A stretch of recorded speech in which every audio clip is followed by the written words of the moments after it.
একজন এমন ক্ষুধার্ত সাধু যিনি স্বয়ং অন্নপূর্ণা দেবী পার্বতীর ভাণ্ডার খালি করে তার অহংকার ভেঙে দিয়েছিলেন। কিন্তু রহস্য এখানেই শেষ নয়। সেই অসম্পূর্ণ তৃষ্ণা মেটাতে শতাব্দীর পরে স্বয়ং শ্রীকৃষ্ণকে এক অলৌকিক লীলা করতে হয়েছিল।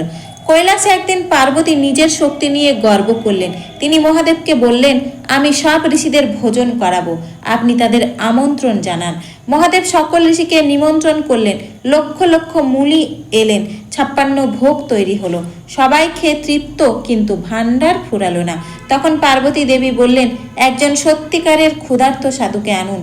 মহাদেব মুচকি হেসে তার ভক্ত অগস্ত্য ঋষিকে স্মরণ করলেন। মুহূর্তে তিনি উপস্থিত হলেন।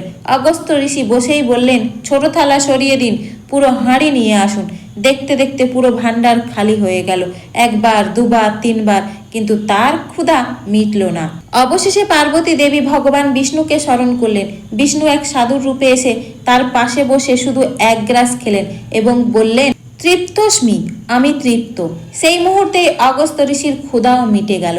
কিন্তু তিনি বললেন, প্রভু, এখন আমার তৃষ্ণা পেয়েছে। বিষ্ণু তার হাত ধরে বললেন, এখন নয়, দাপর যুগের জন্য অপেক্ষা করুন। শতাব্দী পরে যখন ইন্দ্রের অহংকারে গোবর্ধনে প্রলয়ের বৃষ্টি নেমে এলো, তখন শ্রীকৃষ্ণ অগস্ত্য ঋষিকে আহ্বান করলেন। অগস্ত্য সে এক চুমুকে সব জল পান করে নিলেন। এইভাবেই কৈলাসের শুরু হওয়া লীলা বৃন্দাবনে সম্পূর্ণ হলো।